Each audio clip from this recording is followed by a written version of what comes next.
6.15 공동선언 실천 남측위원회와 민족화해협력 보험국민협의회 그리고 국회의원 강민정 의원실과 서영석 의원실에서 공동 주최하는 토론회입니다.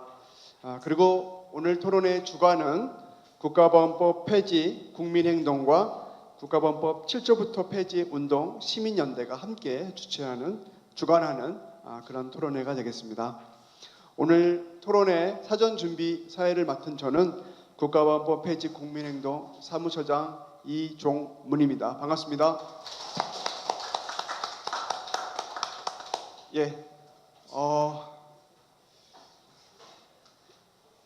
살아가면서 그 올바른 가치관과 세계관을 가지고 그 올바른 가치관과 세계관이 형성되는 그 중요한 시기에 자신의 온전한 생각과 표현을 하지 못한다면 얼마나 심각한 문제이겠습니까? 오늘 특별히 국가보안법 문제를 평화통일교육과 함께 고민하게 된 것도 대단히 중요한 문제로 우리가 받아들이고 자라나는 미래 세대를 위해서 지금 국가보안법이 얼마나 그런 문제에 큰 장애가 되고 있는지 한번 돌아보는 소중한 시간을 갖도록 하겠습니다. 국회 상황이 지금 많이 꿈틀대고 있습니다.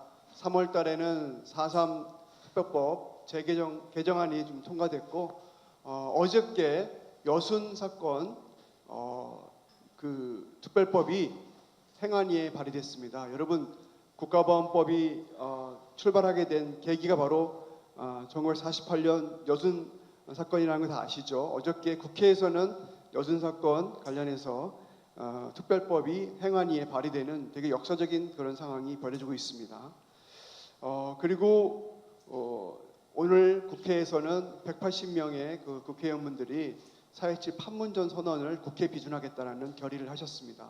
2월달 안에 비준하겠다는 결의를 하셨기 때문에 아마도 무난히 통과되리라 생각합니다. 이를 거부한다면 아마 그분들이 심판을 받지 않을까 그런 생각이 들어서 대단히 꿈틀대고 있는 국회 상황, 우리가 잘 눈에는 보이지 않지만 뭔가 큰 변화의 흐름이 감지되고 있다 이렇게 생각이 듭니다. 오늘 뜻깊은 평화통일교육과 국가보안법이라는 이 주제의 자리를 빛내주기 위해서 몇 분의 인사 말씀을 듣도록 하겠습니다. 6.15 공동선언 실천 남측위원회 상임대표이신 김산열 대표님 모시고 인사 말씀 듣도록 하겠습니다. 힘찬 박수로 맞이하겠습니다. 안녕하십니까. 너무나 우리 민족사의 중요한 문제를 이렇게 논의하는 자리에 제가 와서 축사하게 돼서 영광입니다. 그러나 참으로 안타까운 것은 이 국가보안법이라고 하는 것이 우리 민족의 최대의 걸림돌이었습니다. 이런 문제에 대해서 다시 이런 모임을 하시고 또 국회에 입법하는 과정이 있는 가운데 여러분들 모여서 토론을 해주셔서 대단히 감사합니다. 오늘 우리 대표회장님이 오셔야 되는데 제가 와서 갑자기 축사를 하게 돼서 잠시 적어놓은 것을 읽어드리겠습니다. 잘 아시는 바와 같이 우리 민족의 숙명적 과제인 평화통일을 저지하고자 하는 이건 최대한의 악법입니다. 더군다나 사상과 양심의 자유, 집회 결사의 자유, 학문예술 표현의 자유를 제약하는 참으로 우리 민족의 최대의 걸림돌이 국가보안법입니다. 국가보안법은 참으로 어떤 유무죄를 자의적으로 해석해서 누구라도 정의로운 사람을 압박할 수 있는 그러한 악법이었습니다. 여러분들 잘 아시는 바와 같이 이건 빨갱이 제조법이라고도 우리가 생각하고 있었습니다. 지금도 이 행패는 계속되고 있고 피해를 당한 분들은 아직도 그 고통에서 벗어나지 못하고 있습니다. 사실상 국가보안법의 그 원인은 친일민족 반역자들이 자신들을 심판하고자 하는 독립운동 세력들과 정의로운 세력들을 심판하고자 하는 데부터 시작된 법이 바로 국가보안법입니다. 정의로운 비판자들을 탄압하고 억압하려 했던 그 정의를 발산하고 했던 그 근본 원인 국가보안법이 지금은 꼭 폐지되어야 하고 더욱이 온 국민들이 180석이라는 그런 의석을 주면서 그들에게 좋은 일을 정의로운 일을 하라고 했는데 아직도 이것을 못하고 있다고 하는 것은 참으로 가슴 아픈 일이 아닐 수 없습니다. 여러분 같이 힘을 합쳐서 이번에는 어떤 일이 있어도 국가보안법을 처리하는 그러한 기회를 만들 수 있도록 여러분 함께 노력해 주셨으면 고맙겠습니다. 대단히 감사합니다. 고맙습니다.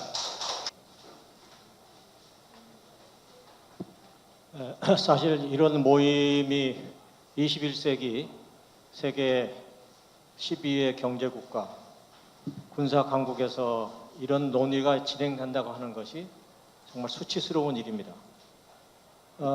우리 대한민국의 또 하나의 수치는 자살이 세계 1위라고 하는, 그것도 어쩌다가 1위가 아니라 10년 전부터 1위고 지금의 OECD 평균 2배 이상 높기 때문에 이것은 부동의 앞으로 10년 아니 20년 정도는 우리가 아무리 노력해도 부동의 1위를 유지할 겁니다. 저는 목사로서 이것처럼 수치스러운 일이 없다. 그러면 왜 이런 자살이 생겼는가라는 근원을 좀 따져봐야 되는데, 뭐 공동체 파괴 혹은 뭐 경쟁, 뭐 성공에 지나친 욕심 뭐 이렇게 얘기하지만 어느 나라하고 그런데 그런 스트레스가 없고, 뭐 동양은 오히려 공동체의 정신이 강하죠. 서양이 오히려 개인주의가 강하고. 그럼에도 불구하고 자살이 높다는 데 대해서 저는 어느 학자도 제게 이해할 만한 논거를 제시한 적을 한 번도 들은 적이 없습니다. 그냥 그런 통계만 나와 있고, 아 그런갑다. 그 개인들이 살기 어려운갑다. 그러나 개인들의 물론 자살은 개인의 선택이지만 그런 사회의 질병입니다. 1위가 됐다고 하는 것은 사회 질병이에요. 그것은 우리가 태어나면서부터 이유도 없이, 저부터 이유도 없이 북한에 사는 사람들을 미워하고 원수하고 무찔러야 된다고 하는, 저는 어렸을 때 절천지 원수라는 말을 그렇게 노래하면서 많이 불렀는데, 절천지라는 말을 그걸 깨달은 지 얼마 안 됩니다. 절천지가 하늘이 두 쪽이 나도 땅이 두 쪽이 나도 여전히 원수란 뜻이에요. 이런 몹쓸 비인간적인 언어를 우리가 우리의 형제자매, 우리의 부모님들을 향해서 똑같이 외치고 있습니다. 그러다 보니까 자기도 모르게 생명 경시 현상이 일어나고, 그래서 자기 생명을 경시해서 어려움이 닥치면 쉽게 자살을 선택한다는 거죠. 그런 점에서 저는 이 국가보안법이 바로 북을 우리의 원수로 만들고 있기 때문에 국가보안법을 폐지하지 않고서는 결코 자살의 율이 줄어들지 않을 것이다 라는, 저는 그렇게 보고 있습니다. 그리고 자살률 2위 국가가 사이프러스 공화국입니다. 사이프러스 공화국 또한 그리스와 터키에 의해서 분단된 국가입니다. 오늘 우리가 이 문제를 우리 평화교육과 더불어서 생명교육입니다. 사람이 먼저 살아야 되지 않습니까? 그런 의미에서 우리나라 인권도 국가보안법에 의해서 우리 스스로의 인권이 철저하게 파괴되고 있다고 하는 것을 온 국민들이 깨달아야겠다고 생각합니다. 네, 고맙습니다.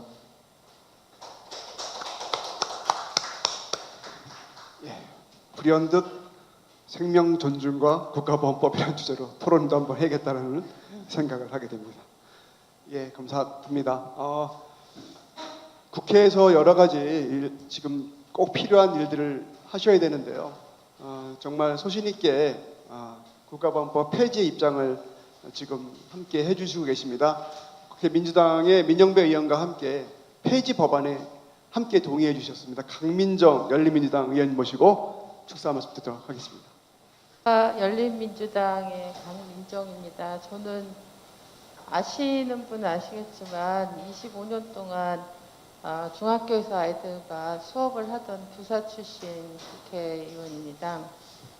아까 우리 진행자분이 말씀하신 것처럼 여기 오기 전에 오전에 180명의 국회의원과 국내외 250개의 단체들이 함께 한 목소리로 판문점 선언의 국회 기준과 그다음에 정전협정을 폐기하고 평화협정을 체결하라는 그런 피켓을 들고 함께 이제 그 결의를 다지는 그런 행사 자리에 참여하고 왔습니다. 그래서 오늘은 어쩌다 보니까 다 우리 한반도 평화와 통일을 함께 고민하는 그런 자리에 제가 2번이나 하게 됐습니다. 저는 사실은 우리나라에 직접적으로 연관되는 외교나 국방 이런 거는 말할 것도 없고, 사실은 정치나 사회나 문화나 교육이나 어떤 것도 사실 분단과 관계되지 않는 문제는 하나도 없다고 생각합니다.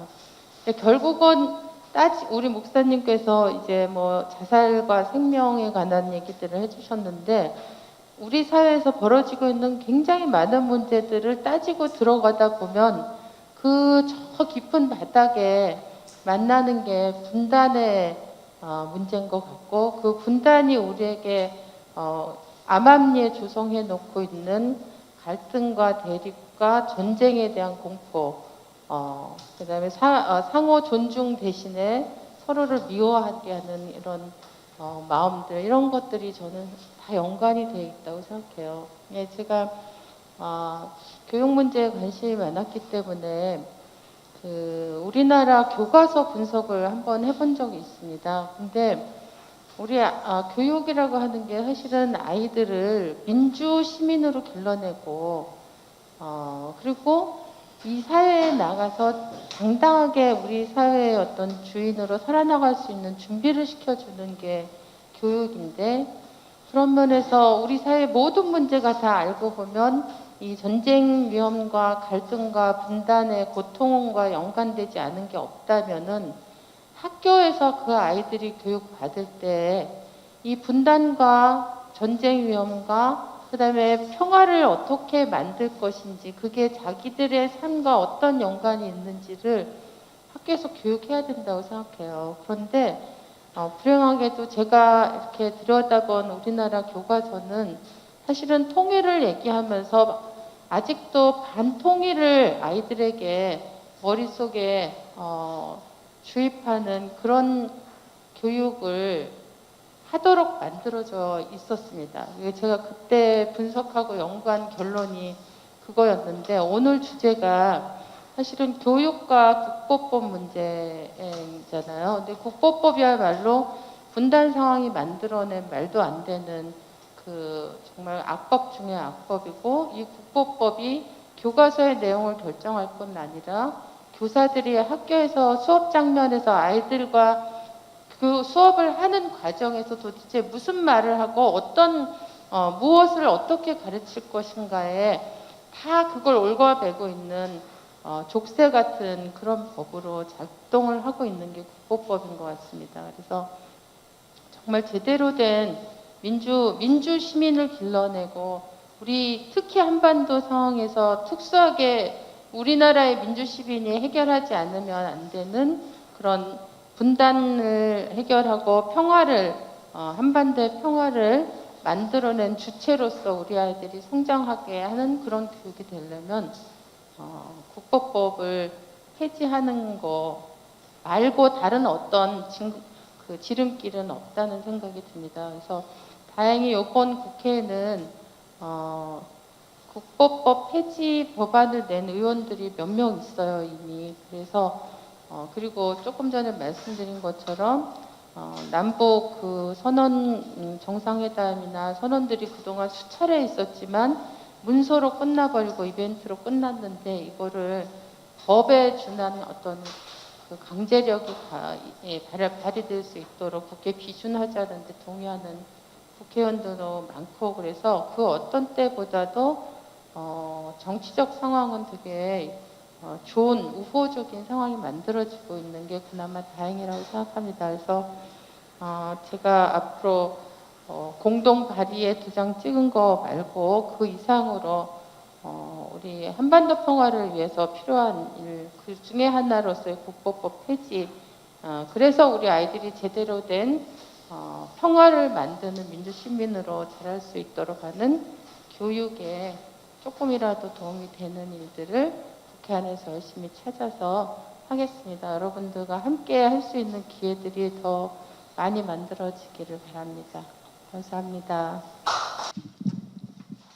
네. 네, 안녕하세요. 평화통일 교육과 국가보안법 이 토론회 첫 발제자로 나선 전국 교직원 노동조합 통일위원장 오은정입니다.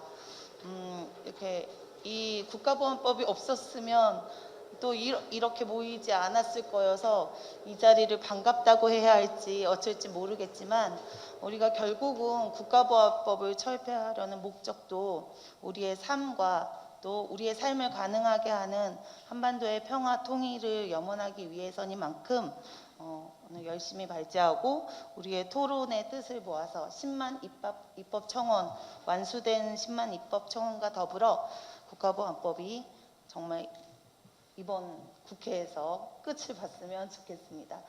네, 저는 발제 중에서 특히 교사이니만큼 평화통일 학교교육과 국가보안법이라는 주제로 말씀을 드리고자 합니다. 근데 이 발제를 이제 준비하려고 하는 그 딱 순간에 이런 기사가 떴더라고요.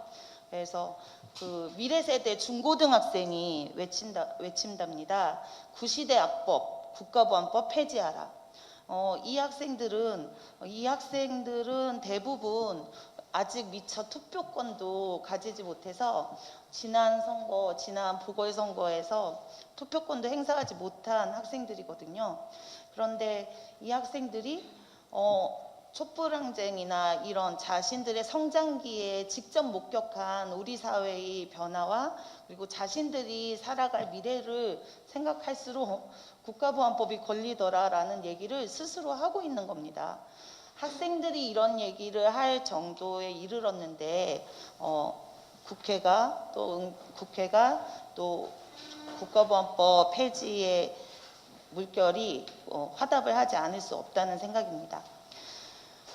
그 국가보안법이 학교 교육을 잠식하고 조종하고 뭐 이러고 있다는 거는 당연히 느껴지는 바인데 또 실제로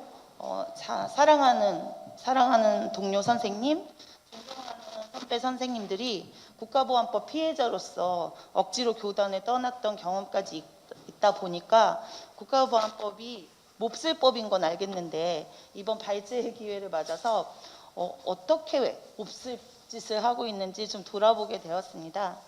그랬더니 무려 이렇게 크게 잡기만 해도 7가지나 이렇게 망치고 있더라고요. 결국은 제가 이제 발제를 쭉 하면서 말씀을 드릴 건데 결국은 통일교육을 도대체 할 수가 없게 국가보안법이 이미 작동을 하고 있더라는 것이죠. 그래서 제가 영화의 무자비한 살인 마귀의 캐릭터를 입혀봤는데 사실은 국가보안법의 흉물스러움은 그리고 국가보안법의 잔인함과 흉폭함은 이 영상하고는 비견할 수 없을 정도로 우리 사회에 짙게 드리워져 있음을 새삼 느끼게 됩니다. 네, 그래서 국가보안법이 학교 교육을 위해서라도 반드시 없어져야 하는 이유를 지금부터 말씀드리고자 합니다. 우리 헌법 제10조에는 이런 게 적혀 있습니다. 모든 국민은 인간으로서의 존엄과 가치를 가지며 행복을 추구할 권리를 가진다. 뭐 헌법에 없더라도 너무 당연한 사실이죠.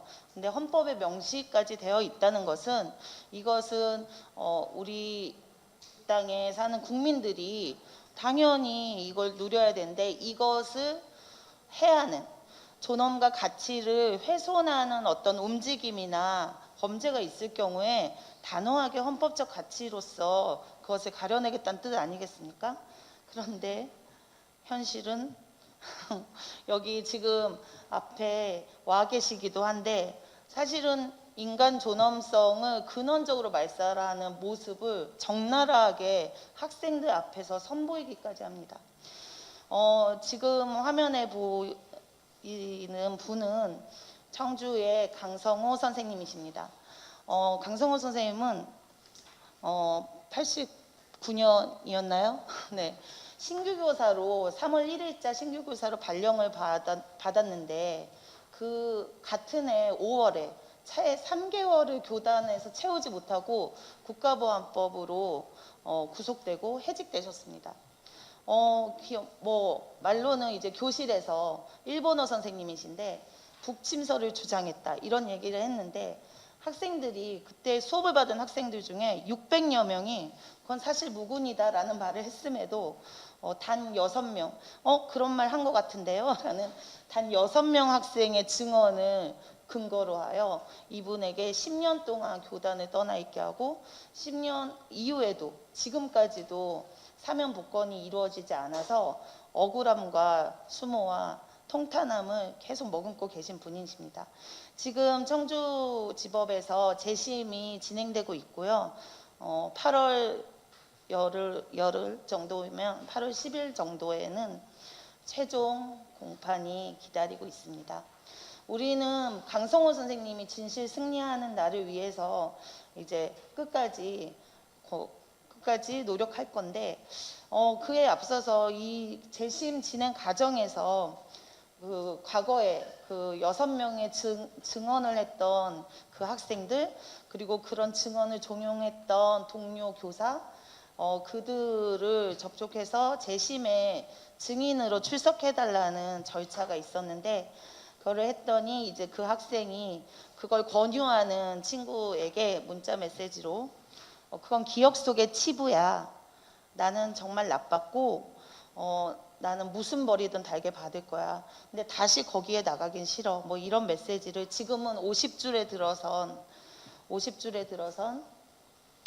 그 제자들이 이런 문자를 주고받았다는 걸 말씀하시면서 강성원 선생님은 뭐 서운해하시고 그런 건 당연히 아니고 이 제자였던 이분의 오히려 마음의 상처를 걱정하는 기사가 실렸었습니다.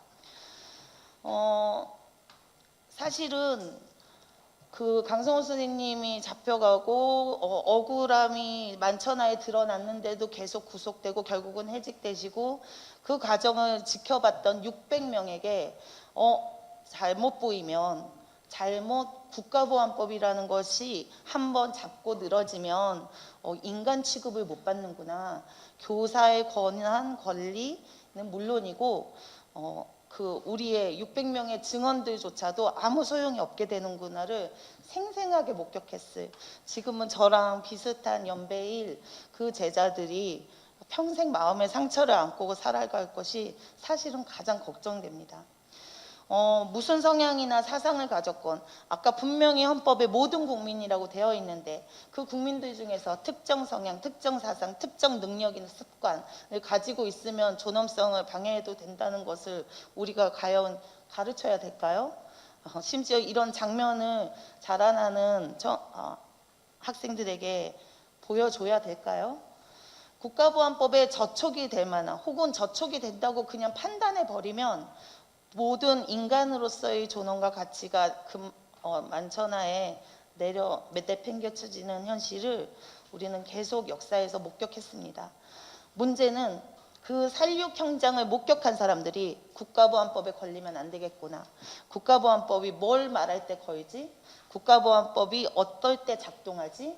저기에 잘못 걸리면 어떻게 되지? 라는 것을 계속 학습하게 된다는 것이 그래서 우리 사회 전체가 자기 검열과 또 비민주적인 자세로 갈 수밖에 없게 작동하는 것 같습니다. 두 번째, 국가보안법은 교육과정 자체의 방향을 잃게 만들었다는 것이 지금 교육과정 논의를 하고 있는 중이라서 그런지 더 뼈저리게 다가옵니다. 지금 시청하시는 분들이나 계신 분들 중에 교육과정, 국가수준 교육과정을 아시는 분들이 많으실 텐데요.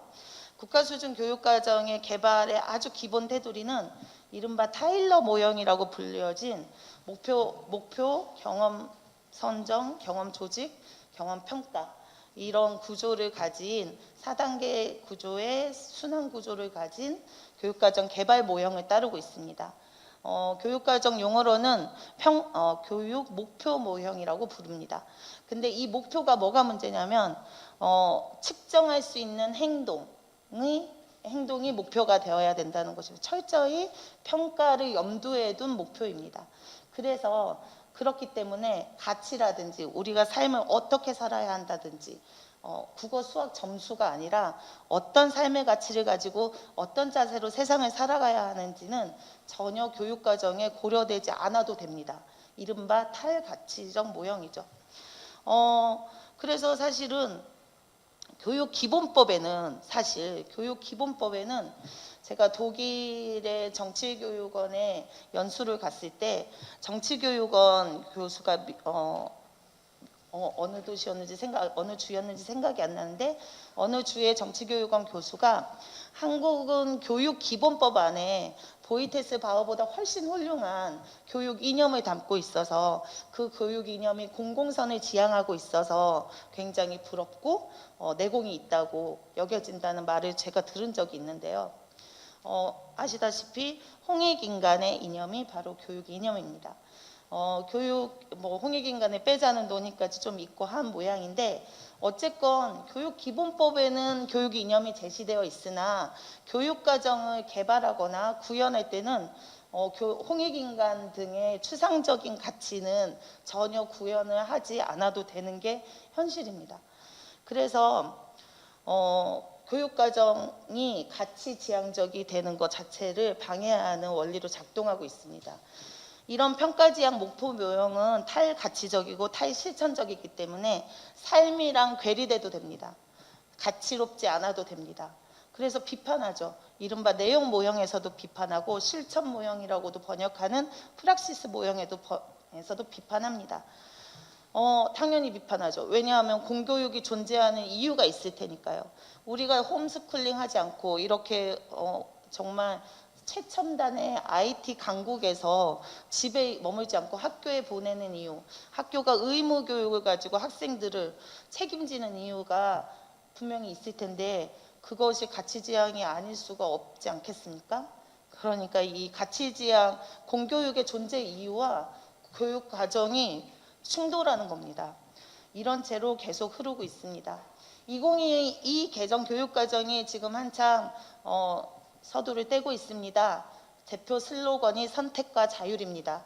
거기에 따라서 고교학점제 등 여러 논의가 무수히 쏟아지고 있는데 선택과 자율, 가치의 이름이 아니죠. 이런 류의 비가치적 슬로건이 국가수준 교육과정으로 내려와서 그것을 구현하기만 하면은 교육이 잘 되었다고 평가할 수 있는 겁니다. 굉장히 심각한 문제라고 생각하는데 이 탈가치적 모형이 그나마 교육과정 혹은 공교육을 가능하게 하는 이유가 국가보안법이라는 혐의를 지울 수가 없습니다. 왜냐하면 무슨 가치를 얘기할 때 그 가치가 낯설거나 어렵거나 혹은 거주민들에게 있어서 문화적으로 받아들여지기 힘들면 바로 딱지를 붙이기가 쉽기 때문이죠. 그래서 사실은 국가보안법이 사립학교와 사립병원, 족벌언론, 족벌교회의 전행까지도 뒷받침하고 있다는 증거가 굉장히 명백합니다. 사립학교에 있는 정교조 교사들이 사회주의, 국가보안법을 이유로 해직되거나 모멸감을 가지게 되는 사례는 굉장히 많이 찾아볼 수 있거든요. 결국 사립학교도 어쨌든 공교육 체계 내에서 돌아가는 교육기관인데 국가수준 교육과정 자체가 탈가치적이다 보니 그것을 운영하고 심지어 귀한 국비를 엄청나게 지원받는 사립학교들은 더더군다나 탈가치적인 교육을 구현하려고 하지 않겠습니까? 네. 그래서 세부적으로는 이제 역사 교육을 망치기에 이르릅니다. 동학 농민 전쟁의 그림인 거 많이들 아실 텐데요. 이게 1989년 이전의 교과서에서는 역사 교과서에서는 혹세 무민 그 당시에 정권이 동학을 일컫던 동학을 탄압하고 동학의 피바람을 선사했던 그 권력이 사용했던 용어를 그대로 사용해서 교과서에 기술한 바 있습니다. 자료집이나 원고에는 그것을 연구한 사학자의 문헌이 명기되어 있습니다. 그래도 87년 민주항쟁이나 이런 것들을 거쳐서 이런 것들은 좀 극복이 되었는데 그럼에도 우리는 기억합니다. 몇 년 전에 박근혜 정권 시절에 한국사 교과서 국정화 논란이 있었죠. 그 당시에 문재인 당시 당 대표는 야당 대표는 역사 왜곡 교과서 반대라는 이런 1인 시위를 청와대 앞에서 진행하기도 했습니다. 그때 그 문재인 당시 대표가 당 최고위원회에서 국정교과서 추진은 친일 교과서이고 유신 교과서이고 정권 맞춤형 교과서다. 하지만 한국사 교과서 국정화를 찬성하고 진행하려고 했던 사람들은 요즘 거민정 역사 교과서들이 좌편향되어 있다. 국가보안법의 명백한 위반이다라는 사실을 가장 큰 근거로 제시했습니다. 명백하지 않습니까? 역사 교과서에서 특히 민중들의 저항이나 민중들의 단결이나 이런 모습을 보이는 것을 혹은 일제시대에 정말 숭고하게 독립운동을 하셨던 분들에게 하는 라벨링이나 또는 독재 권력을 찬양하는 내용들이 실려야 중립이고 올바르다고 하는 것에 그 자신만만한 근거가 현재 국가보안법이 존재하기 때문이었죠. 그런데 그 국가보안법은 아직 있습니다. 역사교육 망치는 것뿐이 아니라 더 나아가 역사뿐 아니라 모든 학문의 자유 방해하는 건 많이 아실 거예요. 블랙리스트 사건도 다들 아실 거고요. 태백산맥이며 윤희상 작곡가며 레드헌트 영화를 상영했던 인권사랑방이며 그리고 우리가 변호인이라는 영화에서 E.H. 칼 역사란 무엇인가를 들고 있어서 그 고문을 당하지 않습니까? 자, 모든 교육, 문화, 예술을 방해하는 검열 작동도 있습니다. 너무 유명하죠? 사랑의 불시착이 국가보안법으로 고소당했습니다. 그렇게 북에 잘생긴 사람이 준수한 사람이 있을 리 없다. 자, 그럴지도 모르겠네요. 네, 고발장을 제출한 기독자유당이 말합니다. 북한은 단 한 번도 우리를 향한 총구를 내린 적이 없는데 적을 구분하지 못한 대통령과 방송사로 인해서 국민들이 선동당했다라는 말로 고소장을 제출했습니다. 어디서 그런 걸 느꼈는지 오히려 여기 지금 북 전문가님들 북과 교류를 진짜 많이 진행하시는 분들도 계신데 북의 실제 모습 하고도 심지어 좀 차이가 납니다. 그런 말씀을 많이 하세요. 근데 사실은 진실은 중요하지 않다고 생각합니다. 국가보안법이 적용될 땐 마음에 든다 안 든다가 작동합니다. 네. 그래서 결국 민주시민교육은 할 수가 없습니다. 87년 민주항쟁의 모습이고요. 이번 정권을 탄생시켰던 촛불항쟁의 모습입니다. 가득 찬 인파. 87년에는 심지어 최루탄과 거의 이렇게 잘 나를 갈아놓은 방패까지 등장했지만 우리 비폭력 대규모 촛불 시위가 정말 장기적으로 벌어졌었죠. 우리는 이런 일을 해냈기 때문에 민주시민 교육은 당연히 이루어질 것 같지 않습니까? 그래서 교육청에서도 노력을 많이 하고 여기저기 수소문도 많이 합니다. 얼마 전에 통일을 한 독일에선 일찌감치 통독 이전에 보이테스 바이 합의라는 것을 만들어서 학생들에게 특정 이데올로기나 가치를 강요하지 않고 그 다음에 충분히 논쟁하게 하고 이 학생들이 이 정치의 문제를 자기 삶의 문제와 연결시키게 돕는다라는 뜻이에요. 얼마나 좋습니까? 근데 이게 되려면 어떻게 해야 되느냐라는 것을 논의하는 이 보이테스 바흐 합의를 우리나라에서 정착시키기 위해 그리고 일정 정도 서울시 교육청에 질문이 있는 교실을 포함한 여러 가지 교육 시책에 반영되도록 만들었던 그분들이 이렇게 적고 있습니다. 전국 교직원 노동조합의 계기 수업이나 역사 교과서를 둘러싼 사회적 갈등을 생각해 보면 민주시민교육에서 때때로 계속 냉전적인 극한성만 대립한 채 보여주는데 어떻게 애들러 갈 수 있겠냐. 민주시민교육 활성화에 해보려는 그 어떤 노력도 이런 정치적 환경에 대한 시비에서 자유로울 수 없다. 네, 저는 사실 정치적 편향성에 대한 시비가 아니라 이걸 그대로 밑줄을 치고 국가보안법이라고 적어도 된다고 생각합니다. 민주시민교육을 망친 실사례가 2년 전에 아이고등학교에서 있었습니다. 그 역사 계기 교육을 겸한 학교 행사, 학교 마라톤 행사였는데 그 마라톤 행사에 참여했던 마라톤 행사가 교사에, 그것도 좌편향된 교사에 의해서 강요된 거다라는 거였죠. 그러면서 온갖 단체들이 이 학교가 아주 성공적인 사례를 가진 혁신학교였는데 이 혁신고등학교 존재 자체가 싫었던 사람들, 또 극우적인 정서, 친일적인 정서를 가진 단체들이 대거 학교 교문 앞에 몰려듭니다. 학생들이 안에서 공부를 하고 있는데 확성기를 어마어마한 음향으로 틀어놓고 빨갱이 학교, 저주받은 자식들, 그리고 아주 상스러운 욕설까지 마구 해댑니다. 학생들이 제발 그러지 말라고 호소문을 내기 위해서 모입니다. 이 사진은 그 토론 현장 사진은 아니었고요. 왜냐하면 일체의 외부인 말고 학생 외에는 교사도 어떤 외부 단체도 들어오지 말라고 했거든요. 평소에 이 학교 정교 학생회의의 모습입니다.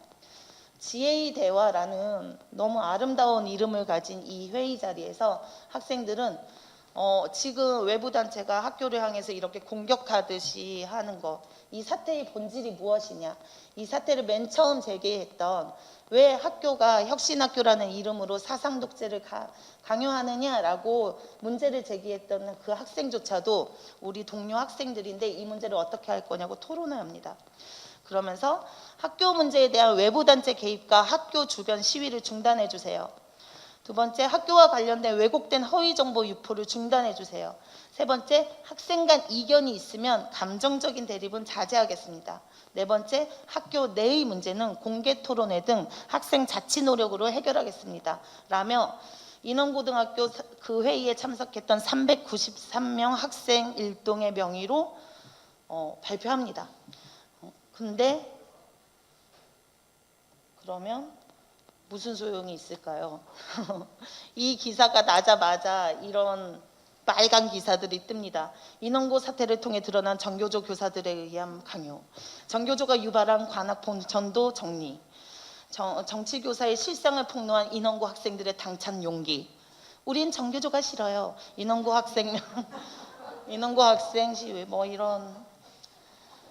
네, 민주시민 교육 가능하겠습니까? 저는 인원고의 그 지혜의 대화장이, 그리고 그 지혜의 대화에서 내놓은 네 개의 항으로 구성된 호소문이 희망을 보였다고 생각했는데 그 뒤를 도배하는 장면을 보니까 전 잘 모르겠습니다.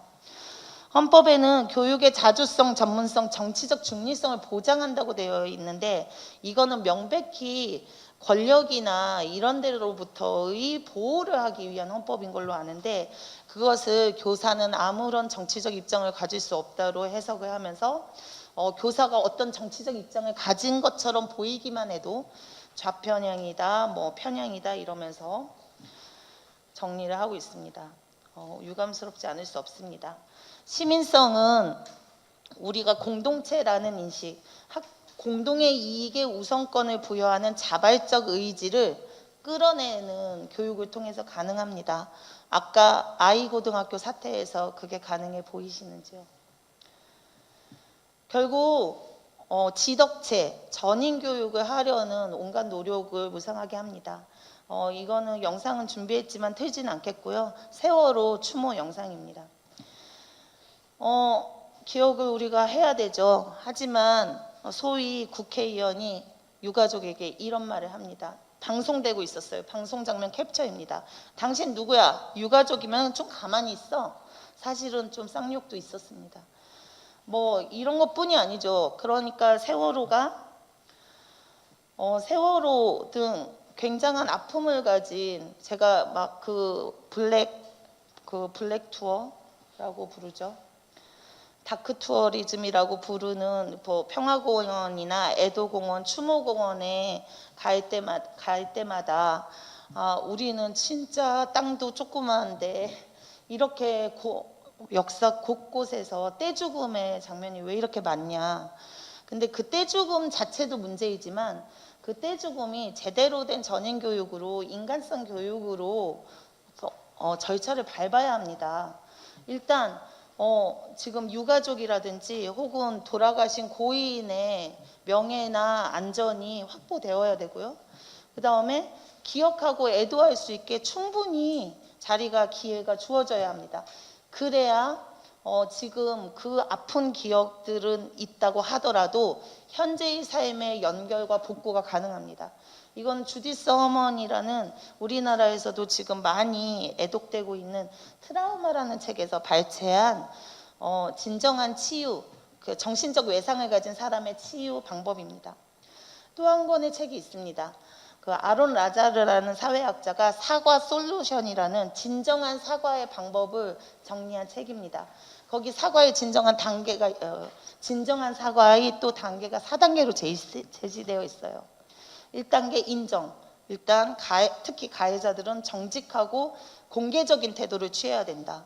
7시간 뭐 했어요? 비밀이에요. 이러고 있었던 거 기억나시죠? 2단계 후회해야 합니다. 진심으로 후회해야 합니다.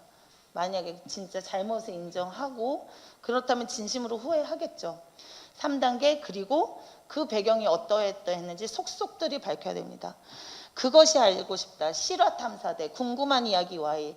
어쩌면 이렇게 탐사 보도가 많은 나라인지 모르겠습니다. 뭐 온갖 이 단계가 밟아지지 않았다는 것을 보여주는 사례는 차고 넘칩니다. 결국 거기에 적절한 배상을 해야 됩니다. 저는 강성호 선생님의 8월 최종 공판에서 이 절차들이 이제 이루어지는 과정을 제발 볼 수 있기를 희망합니다. 그런데 이런 트라우마 치료도 진정한 사과도 절대 없습니다. 왜냐하면요, 아주 큰 사건, 우리가 모두가 아는 큰 사건의 가해자들이 저 절차에 1단계 안전을 확보한다든지 또는 그 잘못된 사실을 인정한다든지를 안 하기 때문입니다. 전인교육 가능하지 않습니다. 평화교육에 대해서 엄청 관심이 많습니다. 평화교육이 정의는 개인과 집단이 공격이나 위험에 노출되지 않고 각자 인간성과 정체성을 유지하며 더불어 사는 것이죠. 그런데 그래서 여러 곳에서 평화를 원합니다. 성소수자도 평화를 원하고요. 다 원해요. 그런데 거기에 가면 이제 진짜 적극적 평화를 위한 실천의 장면에서 무자비한 전선, 이분법 전선, 옳다 그르다, 좋다 싫다의 이분법 전선에 내몰립니다. 그리고 굉장히 참혹하게 비극을 맞습니다. 얼마 전 변모 하사의 자살 사건으로 우리 사회가 또 한번 여러 가지 생각을 하게 됐었는데 그런 식입니다. 뭔가를 주장한다. 소수자가 약자가 자기 권리를 주장한다. 그런데 법과 무력을 들이댄다. 그 사람들은 좌절하고 실망한다. 결국 그 사람들이 병들거나 죽거나 한다. 이 프로세스를 지금 70년 동안 지금 보고 있습니다. 학교 교육? 아무리 학교에서 옳은 것을 가르치려고 해도 옳은 말 하다가 죽을 수도 있어. 옳은 말 하면은 종치는 거야. 이런 생각을 아주 사회에서 교육을 잘 시켜주고 있는데 어떻게 평화교육을 합니까? 제가 아까 평화 정의 내는 건 제가 내린 게 아닙니다. 우리 국내에서는 평화학 박사 1호라고 하시는데요. 정주진 박사가 한 정의입니다. 정주진 박사가 친필로 평화는 모두가 공존하는 세상을 꿈꾸는 거에서 출발합니다 라고 적었어요. 또 국가보안법으로 해산된 전 통합진보당 의원이었던 이정희 의원도 혐오 표현을 거절할 자유라는 저서에서 나는 작은 것을 가만 사랑하겠다. 나는 작은 것들, 소수자, 낮은 곳에 있는 사람들의 편에서 그들을 사랑하는 게 평화라고 생각한다라고 어느 인터뷰에서 밝혔더라고요. 이 두 분은 굉장히 저명하고 지혜롭고 또 실천적이기까지 합니다. 그런데 이 두 분 다 조선일보가 맹공격했습니다. 국가보안법이 저촉된다고요. 네, 어떻게 생각하십니까? 학생들에게 하죠. 차별금지법 10만 입법 청원이 며칠 전에 달성되었습니다. 제정도 될 것 같습니다. 차별금지법 제정된다고 해도 국가보안법 폐지되지 않는 한 차별 여전히 가능합니다. 그래서 차별금지법 제정되어야 되고 국가보안법은 폐지돼야 됩니다. 아까 소개해드렸던 이정희 의원이 그 책에서 혐오 표현을 거절할 자유란 책에서 여러 차례 국정원과 극우 매체들의 종북 공격의 대상이 되었는데 내가 종북이라고 몰리면 반론이고 뭐고 할 수 있는 것이 없는 사회적 정치적 조건이 앞에 놓여졌다. 그래서 극우 매체들을 형사 고소했는데 단 한 건도 검찰의 기소로 이루어지지 않았다. 잘 아시죠? 우리 아이들에게 뭘 가르쳐야 될까요? 혐오는 뭐가 문제냐면요. 쭉쭉 혐오 표현을 일단 당하는 사람들의 고통과 슬픔은 당연히 심각하고요. 그런데 사실은 그 혐오 대상자랑 같이 살아가잖아요. 저 땡땡 같은 것이라고 했는데 그 땡땡이랑 나랑 같은 사회의 일원이잖아요. 그러니까 사실은 내가 사는 사회를 혐오 사회로 만들게 됩니다. 뭐 이렇게 되는 거죠. 그래서 혐오하는 자, 그러니까 가해자조차도 살 수 없는 지옥 세상이 되고요. 그래서 혐오 표현의 근본 작동 원리가 전 사회를 지배하게 됩니다. 저는 학교 폭력의 악랄성과 그 현장에서 학교 폭력의 악랄성과 근본적인 걸 생각할 때마다 이 분단 트라우마, 국가보안법 떠올리지 않을 수 없습니다. 국가보안법이 국가폭력이라는 이름으로 자행한 여러 가지 일들의 축소판으로 학교폭력의 장면이 재현되고 있다는 거 저만 알고 있는 사실 아니라고 생각합니다. 폭력이 설치는데 평화가 가능합니까? 안전하지 않은데요. 그래서 통일교육 결국 앞에 6개가 안 되어 있는데 통일교육 가능하지 않습니다. 그냥 통일교육은 짧게 말씀드려도 앞에 다 말씀드린 겁니다. 꽃송이라는 제1조선학교 문집 3번째가 이번 4월 23일 날 출간되었습니다. 꽃송이 3집의 부제는 우리는 통일로 달려갑니다. 특히 꽃송이는 제1조선학교 학생들의 글쓰기 대회인데 거기서 우수작들을 선정해서 상을 주는 대회입니다. 그 우수작 중에서 한국의 시대너머 출판사에서 우수작 중에서도 그 권의 주제에 맞게 이제 편집을 해서 실는 건데요. 우리는 통일로 달려갑니다여서 조선학교에서 이루어지는 통일교육, 통일에 대한 조선학교 학생들의 생각을 엿볼 수 있는 글들이 많은데 거기에 고등학교 2학년 여학생의 일화가 나옵니다. 한일 역사교류 연구회, 남한과 일본의 학생 역사교류 연구회의 통역을 맡았다고 해요. 조선학교 학생이요. 그래서 조선학교 학생이 너무도 만나고 싶었던 남쪽 친구라서 북에 대해서는 어떻게 생각해? 하고 물어봤어요. 했더니 이 학생이 딱 대답합니다. 우리 통일교육에 딱 현주소예요. 북한에 대한 좋은 인상은 하나도 없고 우선 우리가 북한에 대해서 안 배우거든. 이 조선학교 친구는 글에서 자신의 생각을 말합니다. 나는 기대했었다, 물을 때는. 근데 어디까지나 상상이었고 아무리 공통되는 것이 많아도 분단 세월의 후 과오는 오늘도 뿌리 깊이 남아있다. 굉장히 가슴 아파합니다. 공화국, 북한의 친구는 마음속으로 조국 통일을 바라는데 남조선의 동무는 통일이라는 말보다도 혐오감이 앞서고 있다. 이거 그 문장 그대로 갖고 온 거거든요. 어떻게 생각하십니까? 우리 한일 역사교류 연구회에 참석했던 고등학교 2학년 학생입니다. 우수한 학생이지 않겠습니까? 그 우수한 학생이 가서 북한에 대해서 묻는 조선학교 동포 친구의 말에 이렇게 대답했다고 합니다. 전 이렇게 대답할 수밖에 없다고 생각합니다. 북한 잘못 가르쳤다가 교단에서 쫓겨나는데요. 네.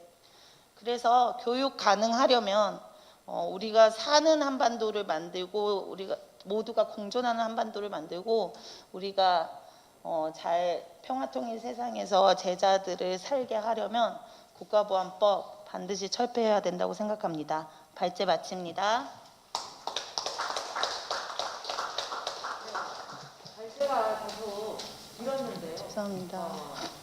좀 다른 분들께서 조금씩 조정을 해주셔서 또 약속된 시간에 마쳤으면 좋겠습니다. 다들 너무나 흥미진진하게 그리고 발제하시는 분께서 너무 열과성을 다해서 해서 중간에 멈추게 할 수가 없었습니다. 양해 바라고요.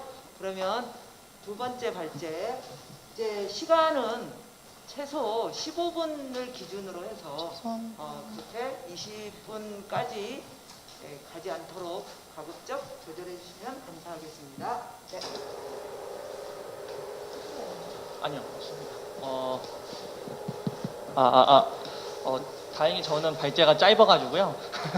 네, 첫 번째 좀 길게 하셔도 될 것 같다고 제가 초반에 좀 말씀드렸거든요.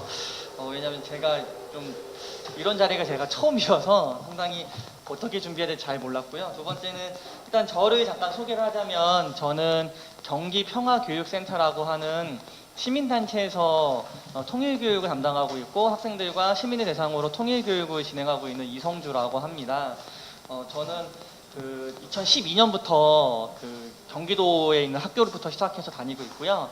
지금은 민주평통이라고 하는 곳과 연계해서 다양한 지방을 다니면서 지역에 있는 수많은 학생들과 그리고 시민들을 만나면서 통일교육을 진행하고 있어요. 근데 저는 지금 제가 했던 교육은 학생들이 한 80% 정도였고요. 시민이 한 20% 정도였는데 저 이게 시민교육 이거를 발제를 하라 그래서 처음에 조금 난감했고요. 그리고 지금 제가 쓴 거를 좀 발제를 하자면 저는 통일교육을 저는 경기평화교육센터 소속이기도 하지만 통일부에서 지정한 통일교육위원 21기, 22기 교육위원이기도 합니다. 1년 임기가 2년씩인데요. 올해 22기까지 제가 진행하고 있고요. 그러다 보니까 국가보안법뿐만 아니라 통일교육지원법 그리고 2018년부터 이름이 바뀐 평화통일교육 방향국 관점이라고 하는 것까지도 이거를 볼 수밖에 없더라고요. 왜냐하면 제가 처음 발제문에서 써긴 썼지만 통일교육을 할 때는 통일교육지원법에 있는 고발조항 11조 고발조항 때문에 저 같은 민간에서 진행하는 통일교육 강사뿐만 아니라 모든 통일교육 하는 사람들은 이 통일교육지원법을 따를 수밖에 없습니다. 안 될 경우에는 11조에 있는 고발조항으로 통일부 장관이 고발할 수 있는 명분이 있습니다. 그리고 이거를 또 뒷받침해 주는 게 그럼 어떻게 교육하냐라는 거에 대해서는 그전까지는 통일교육 지침서라고 불렀던 지금은 평화통일교육과 방향의 관점이라고 하는 이 지침에 있는 이야기를 따라서 통일교육을 진행을 해야 되는데요. 이 한 15개 정도의 조항이 있는데요. 그 중에 제가 가장 많이 걸리는 건 5번과 6번과 7번 조항입니다. 이게 당연히 3개가 붙어 있긴 하는데요. 5번은 통일은 튼튼한 안보에 기초하여 평화와 번영을 구현하는 방향으로 추진되어야 한다. 6번은 북한은 우리의 안보를 위협하는 경계의 대상이면서 함께 평화 통일을 만들어 나가야 할 협력의 대상이다. 이 두 가지의 좀 모순적인 조항이 있고요. 마지막 7번은 이건 어떻게 보면 상당히 좋은 조항인데 국가보안법 때문에 좋은 조항이 아닌 것 같아요. 7번은 북한에 대한 이해는 객관적 사실과 인류 보편적 가치 규범에 기초해야 한다. 이 내용을 잠깐 요약을 하면 북의 공식 매체는 선전 매체라는 특성이 있고 그리고 선전 매체라는 특성을 이해하고 판단해야 되고 북이탈 주민이나 북을 방북을 했던 방문자들의 경험은 개인적 혹은 지역적 경험이기 때문에 그 모습 갖고 북 전체 판단하면 안 되기 때문에 다양한 정보를 통해서 북을 종합적으로 판단해야 한다라고 하는 아주 좋은 지침이 나와 있습니다. 근데 문제는 국가보안법상 우리가 합법적으로 북의 정보를 얻을 수 있는 루트는 거의 정해져 있죠. 실제로 북을 연구하는 북한 대학원 정도 다니시는 분들은 북의 노동신문이나 연구자로 통해서 북의 노동신문이나 조선중앙 TV 같은 걸 볼 수 있고 북에 관한 서적도 구할 수 있지만 저도 통일교육을 하기 전까지는 북에 관한 모든 사실들은 흔히 말하는 중앙 매체들이죠. 그 공중파나 그 뭐 유명한 그 신분들 통해서 북의 정보밖에 얻을 수밖에 없었습니다. 그러다 보니까 제가 알고 있는 북의 정보도 통일교육을 하기 전까지 상당히 왜곡되어 있던 정보들이 상당히 많았어요.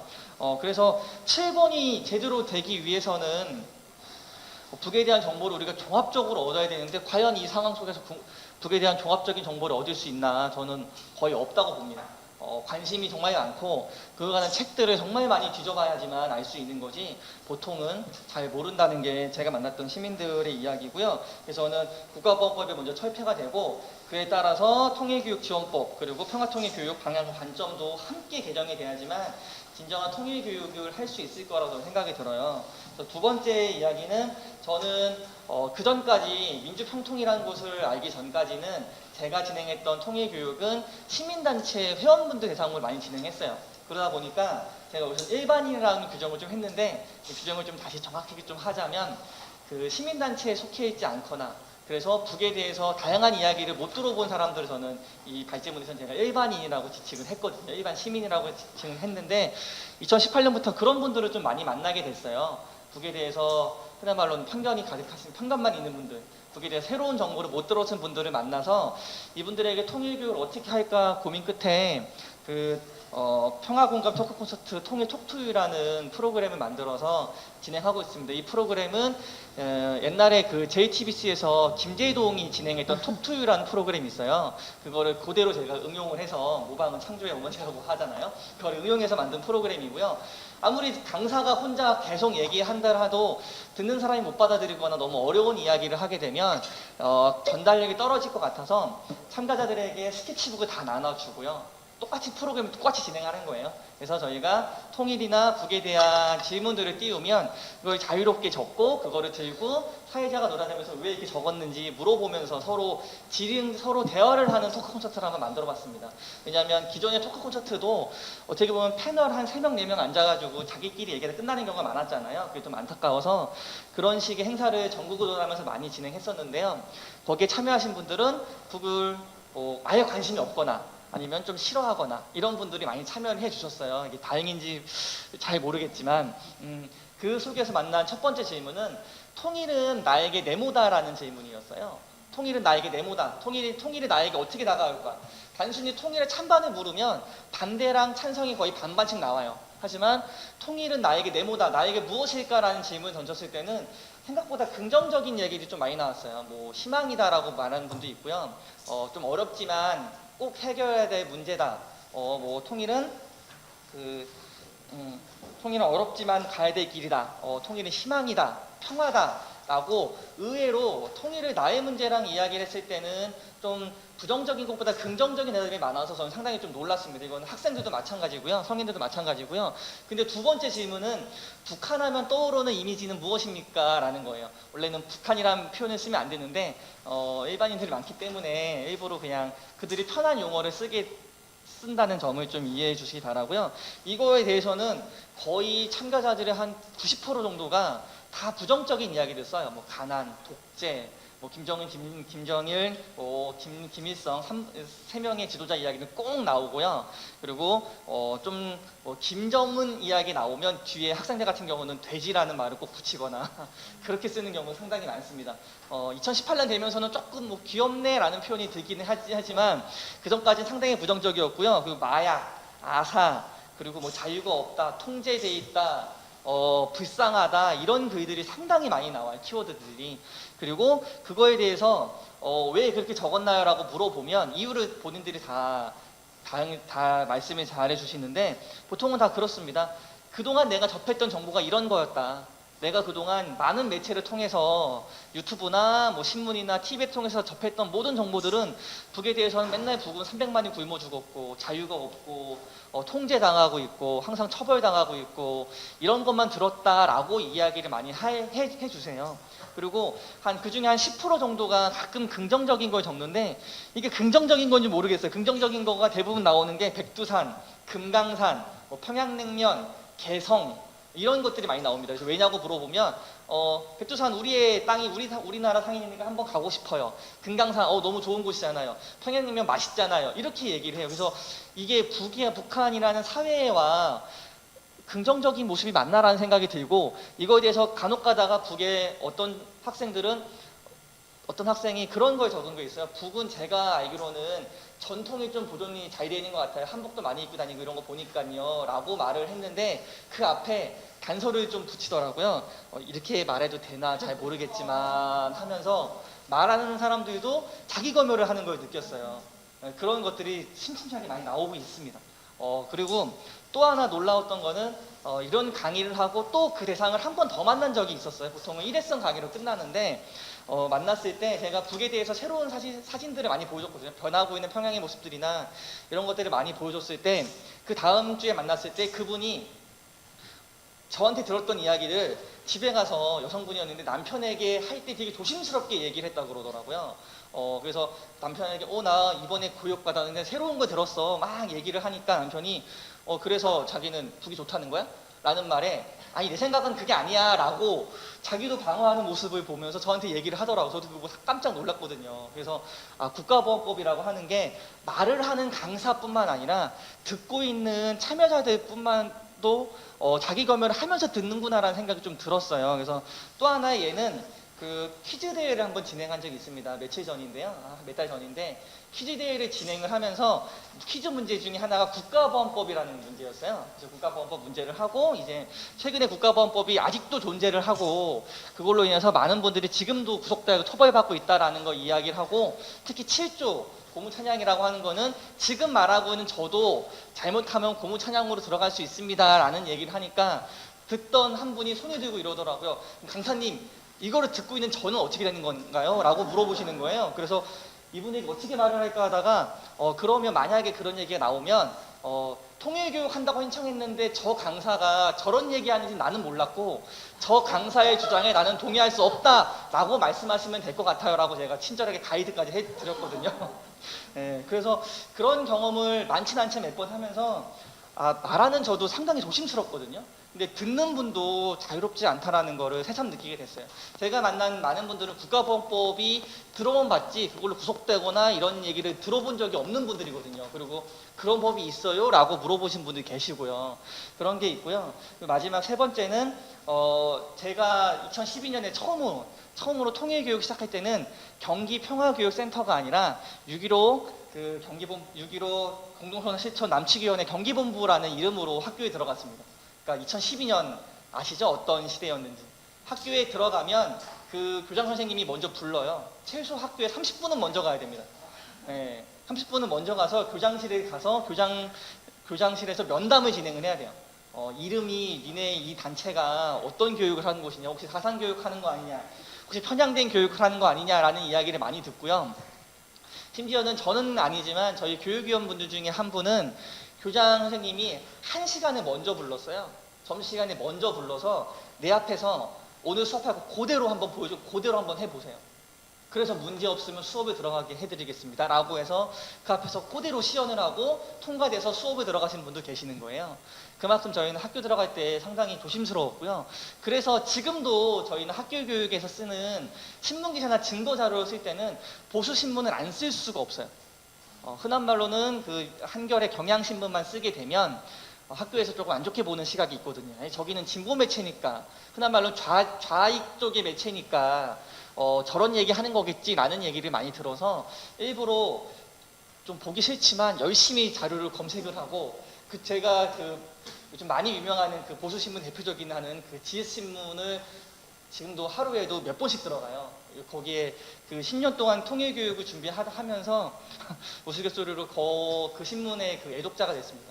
지금도 열심히 들어가서 혹시 쓸만한 자료가 있는지, 좋은 자료는 아니고 조금 쓸만한 자료가 있는지를 계속 검색하고 있고요.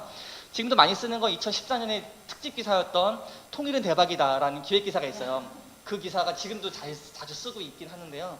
그만큼 저는 쓰기 싫지만 쓸 수밖에 없는 이런 현실이 있어서 진정한 통일교육이 될 수 있나, 아까 오은정 선생님께서 말씀하셨듯이 이게 과연 진정한 통일교육인가, 북에 대해서 조금 좋은 모습을 보여주면 반대로 바로 안 좋은 모습까지 함께 보여줘야지만 학교에서 크게 문제가 없습니다. 물론 이건 학교뿐만 아니라 시민교육 영역에서도 마찬가지인 부분이고요.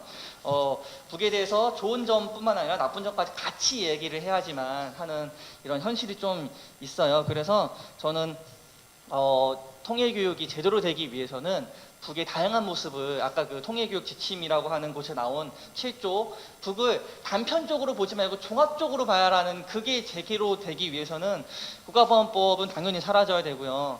통째로 사라지기 지금 힘들다면 7조부터 고문찬양부터가 좀 사라져야지만 저 같은 강사들이 마음 놓고 북에 대해서 이야기할 수 있을 수도 있고요. 그리고 이거를 듣는 참여자분들도 좀 편견 없이 그리고 조금 그 자기 검열 없이 들을 수 있는 길이 되지 않을까 싶습니다. 그래서 저는 시민의 영역에서 그리고 시민단체에서 그 시민들을 만나면서 통일교육했던 경험들을 이렇게 발제를 해봤습니다. 이상으로 마치겠습니다. 네. 네, 이성주 선생님 감사합니다. 자, 이렇게 두 분의 발제를 들어보았고요. 그리고 이 이후 이제 세 분 토론을 들어보도록 하겠습니다. 먼저 이현희 6.15 남치기위원회 대변인이시고 사단법인 결의하나 사무총장님이신 이현희님의 토론 듣기로 하겠습니다. 네. 네. 저희 토론에 주어진 시간 토론도요? 예, 알겠습니다. 네, 알겠습니다. 네, 그러시죠. 6.15 남치기가 학교 통일교육에 들어가는데 적합하지 않은 단체네요. 그죠? 네. 그리고 두 분의 그 발제 내용 잘 들었고 전적으로 공감합니다. 저도 이제 시민사회 단체의 일원으로서 여러 이제 교육할 기회들이 많이 있는데 실제로 교육의 장벽이 대단히 높습니다. 우선 이제 앞에 말씀해 주신 것들은 좀 빼고 핵심적인 부분만 좀 짧게 말씀드리면요. 사실은 통일교육, 시민사회단체의 통일교육, 민간주체의 통일교육의 역사가 그닥 길지는 못합니다. 말씀하신 대로 통일교육 지원법이 만들어진 게 1999년이고 실제로 2000년 공동선언 이후에 민간주체들의 통일교육이 조금씩 이루어져 왔던 건데 그나마도 대체로는 정부 주도성이 강해서 정부가 준 가이드라인, 지침에 따르는 통일교육 외의 통일교육이 활발하게 진행되기는 대단히 힘든 조건이었다고 볼 수밖에 없을 것 같고요. 그럼에도 불구하고 앞서 말씀드린 대로, 해주신 대로 2018년에 통일부가 통일교육 지침서를 평화통일교육의 방향과 관점으로 명칭 변경하고 또 여러 가지 5가지 그 통일교육의 목표를 제시한 것은 매우 바람직한 방향이다라고 생각은 됩니다.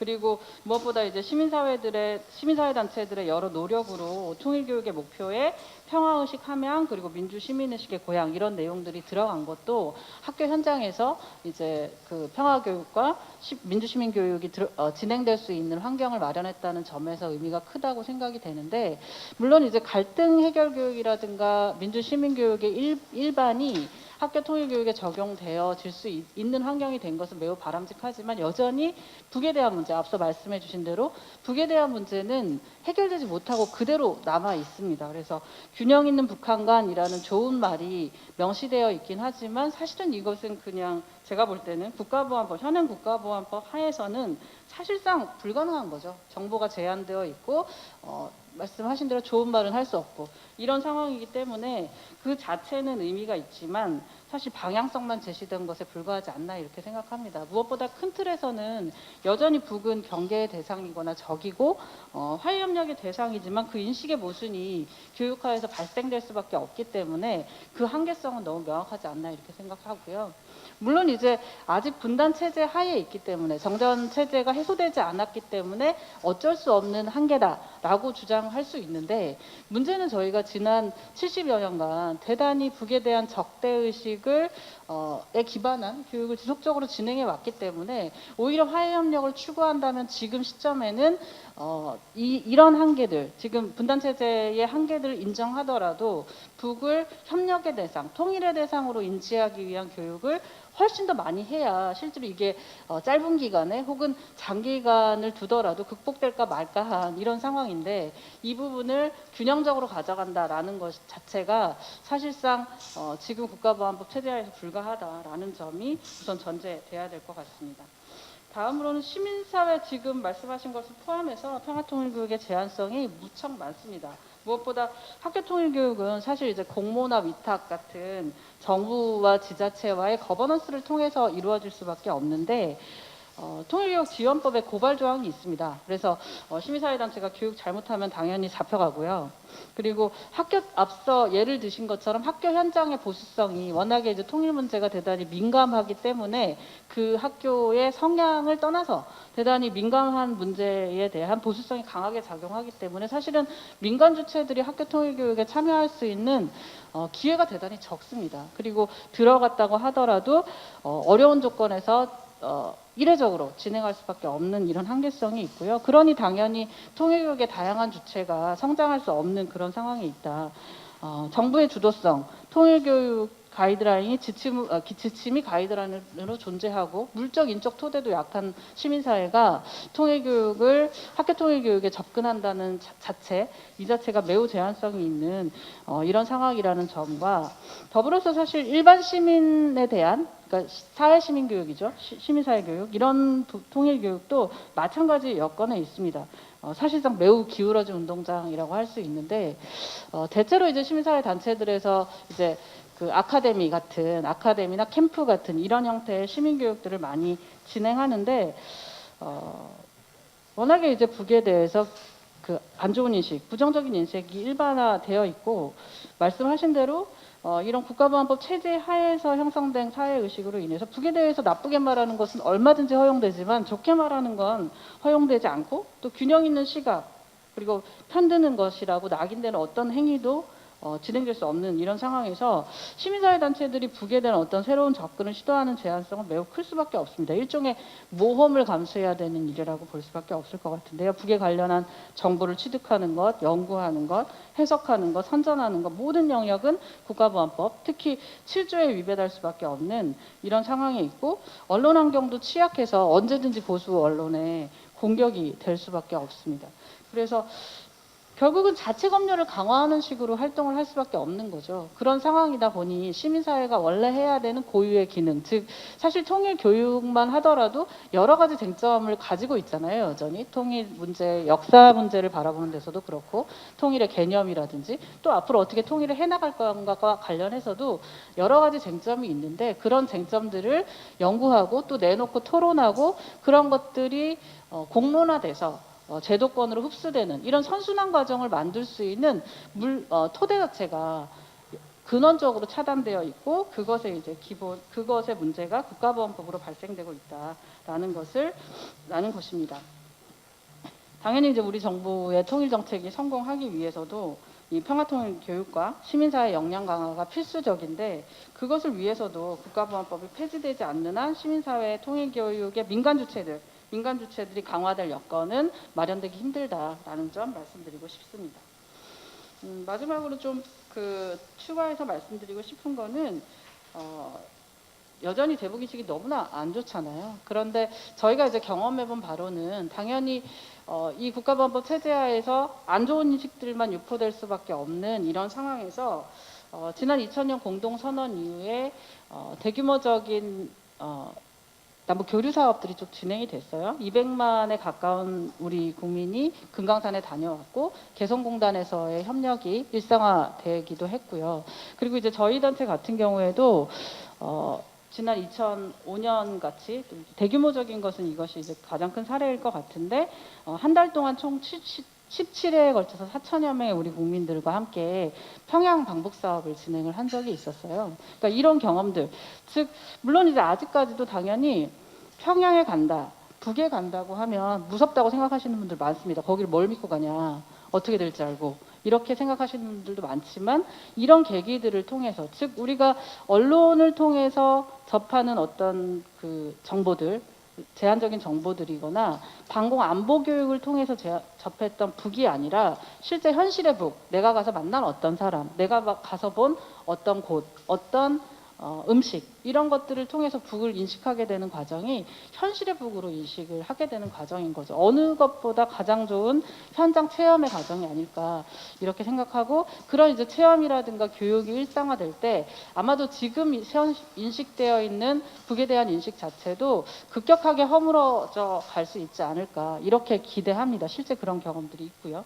그래서 그러려면 사실 남북 교류가 대단히 활발하게 진행되어야 하는데 법제도적으로 남북 교류에 걸림돌이 대단히 많습니다. 뭐 북의 초청장을 받아야만 하고 북한 사람을 만나려면 당연히 허가 받아야 되고 갔다 와서 보고해야 되고 이런 전 과정이 일반 국민들에게는 되게 어려운 장벽일 수밖에 없는 거죠. 그래서 물론 아마도 이후에도 교류가 활성화되더라도 저희 같은 시민사회 단체들이 일종의 안내자 같은 역할들을 조금은 해야겠지만 더 보다 많은 일반 시민들이 북과 접근할 수 있도록 법제도를 간편하게 개편해야 되는 것뿐만 아니라 가장 크게는 국가보안법이 없어져야 됩니다. 북에 가서 어떤 것에 대해서 좋다고 느끼고 혹은 그 부분에 대해서 내가 돌아와서 선전하고 하는 것, 이야기하고 하는 것 자체가 교육 하나 받는 것도 이렇게 어려운 상황에서 불가능한 조건이고요.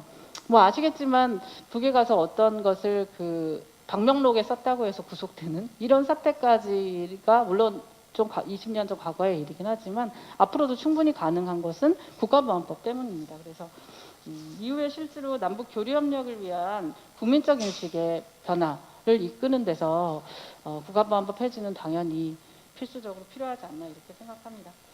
얼마 전에 최근 공개된 조선노동당 규약에서 민족해방 민주주의 혁명이라는 문구가 삭제됐다. 이거 가지고 지금 여러 논의가 진행 중인데요. 저는 뭐 무엇보다도 2000년 6.15 남북공동선언에 보면 남북이 서로 인정한 데 기초해서 통일의 원칙과 방안을 합의했잖아요.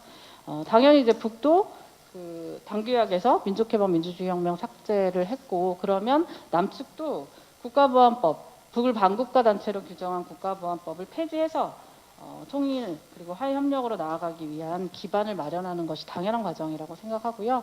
그렇게 될 때 민간 차원의 통일 교육의 주체가 강화되는 이런 과정으로 갈 수 있지 않나 생각합니다. 네, 이상으로 토론 마치겠습니다. 네, 감사합니다. 다음으로는 민족화해협력 범국민협의회 사무차장이신 이시종 님으로부터 토론을 듣겠습니다. 네, 지금 소개받은 이시종이라고 합니다. 국가보안법 관련되어져서 토론회를 좀 참석해보라고 그래서 제가 이렇게 도서관에 자료를 뒤져보니까 학위 논문하고 이렇게 일반적으로 발표한 논문까지 합쳐보니까 700편이 넘더라고요. 학위 논문이 한 150편 정도 되는 것 같고, 그 다음에 뭐 찬성이든 반대든 간에 국가보안법 관련되어져서 나와 있는 학술 논문이 한 500개가 넘는 것 같더라고요. 전체적으로 쭉 제목이라든지 이렇게 초록들을 벗어보면 어쨌든 간에 전체적인 비중으로 보면 폐지해야 되는 게 맞다라고 하는 규정이 굉장히 많음에도 불구하고 여전히 이 법이 1948년 12월에 제정이 돼서 지금까지도 유지되고 있는 것 자체가 아까 어떤 참석자분이 말씀하셨습니다만은 이게 과연 이게 맞는 건가, 현 시대에 맞는 건가, 우리나라의 어떤 국력이라든지 국격이라든지 이런 시대에 봤을 때 맞을까 그런 생각을 해보게 됩니다. 국가보안법 관련되어져서 제가 이렇게 자료들을 쭉 뒤져보니까 참 재밌는 게 국가보안법을 만들 당시가 제정할 당시가 48년 12월이었거든요. 근데 그 전에 국회에서 어떤 일이 있었냐면 48년 9월에 반민족 행위자 처벌법이라는 걸 만듭니다. 반민특위를 만들기 위해서 만들어진 거죠. 그래서 이걸 만들기 위해서 만들어지는데 이렇게 해서 어쨌든 민족 종기를 바로 잡아야 한다. 그다음에 친일파 민족 반역자들에 대해서 어쨌든 간에 남쪽에 새로운 정부가 들어섰으니까 이것에 대해서 처단해야 한다라고 하는 반민특위를 만들기 위한 법이죠. 이게 이제 9월달에 만들어지니까 이게 그 당시 한민당이라든지 이승만 정부에서 이거 큰일 나겠다. 이승만 대통령은 반민족 처벌법에 대해서 계속 유보적인 입장을 가지고 있었던 사람이었거든요. 그런 상황에서 여순 사건이 발생하게 되죠. 그러면서 바로 11월달에 대한민국 국회에서 국가보안법을 만들어야 되겠다라고 논의를 하기 시작합니다. 법사위원회에서. 근데 더 재밌는 것은 뭐냐면 이렇게 국회에서 국가보안법에 대해서 제정하려고 하다 보니까 우리나라에서 48년 12월에 나온 조선일보 사설이 있습니다. 국가보안법 문제와 관련된 최초의 사설입니다. 그게 뭐라고 나와 있냐면 국가보안법을 배격함 이렇게 나와 있습니다. 뭐라고 나와 있냐면 조선일보는 사설을 통해서 뭐라고 얘기했냐면 국회에 상정된 국가보안법은 광범하게 정치법 내지 사상법을 만들어낼 법안인 점에서 우리는 단호히 반대한다. 대한민국의 존의와 발전을 해야 한다고 하나 이것은 일반 형법으로 처벌이 가능하다. 대한민국의 전도를 위하여서나 우리 국민의 정치적 사상적 교양과 그 자주적 훈련을 위하여 크게 무료할 악법이 될 것을 국회 제공에게 경고하고자 한다. 이게 당시 조선일보 사설입니다. 참 너무 격세지감을 느끼겠죠. 조선일보 사설에 이런 얘기가 나온다는 것 자체가. 근데 이제 그 당시 상황을 보면 조선일보를 창간한 방모라고 하는 그 양반 사주가 그 당시에는 한국 독립당의 재정을 감당하고 있었습니다. 어쨌든 간에 그 부분에 대해서 명확한 사실이고 당 명부에도 나와 있는 상황입니다. 이런 상황이었었는데 시대가 많이 바뀌어서 이런 어떤 지금은 반대의 길을 가고 있는 것이죠. 저는 미나협에 있기 때문에 남북과 관련되어지는 교류의 사업들에 대한 관심이 많고 법에 대한 관심을 많이 보고 있습니다. 그래서 제가 국가보안법하고 남북교류에 관한 법률에 대해서 한번 보게 되었습니다. 주로 이제 우리 남북교류 협력에 관한 법률하고 발전법을 가지고 남북관계에 관련되어진 것들을 보게 되는데 또 하나 봐야 될 것은 뭐냐면 이 남북교류에 관한 법률이 언제 만들어지냐면 1993년에 만들어집니다. 이때가 언제입니까? 노태우 정부 시절입니다. 노태우 정부 시 이 법을 만들어가지고 계속 남북교류에 관련 것들에 대한 얘기를 하게 되죠. 지금까지 진행되고 있고 지금도 이 법이 만들어져 있습니다. 근데 더 웃긴 것은 뭐냐면 이 국가보안법에는요. 북에 대한 언급이 단 한 말도 들어가 있지가 않습니다. 국가보안법가 25개조로 되어 있습니다. 25조가 되어 있는데 거기에 북이라는 말, 북한이라는 표현은 단 한 군데도 없습니다. 근데 왜 이 사람들에 대해서 많은 사람들이 국가보안법 연관돼서 넣어서 처벌하는 감옥에 보내느냐 하라고 하는 것은 48년 제정되었을 당시에 그 사람들을 북을 찬동한다라고 임의적으로 판단해가지고 처벌했기 때문에 그냥 이런 부분은 연관되어 있는 것이다라고 자의적으로 판단을 해가지고 그 사람들을 처벌을 한 거죠. 그래서 굉장히 잘못된 내용들이죠. 따지고 보면 저는 이렇게 생각합니다. 여기 보면 국가보안법 2조에 보면 정의에 뭐라고 나와 있냐면 이 법에서 반국가 단체라 함은 정부를 참칭하거나 국가를 변란할 것을 목적으로 하는 국내의 결사 또는 집단으로서 지휘 통솔 체제를 갖춘 단체라고 되어 있어요. 법에는 이렇게 나와 있어요. 북이라는 말 한마디 들어가 있지 않습니다. 명백하게 얘기하면. 근데 왜 이런 결과가 생기냐. 대단히 웃긴 거죠. 근데 여기와 연관지어서 남북 교류에 관한 법률에는 또 어떻게 나와 있냐면 1조에 이렇게 목적이 이렇게 나와 있어요. 이 법은 이남 지역과 이북 지역 간의 상호 교류와 협력을 촉진하기 위하여 필요한 사항을 규정함으로써 한반도의 평화와 통일에 이바지하는 것이라고 규정한다.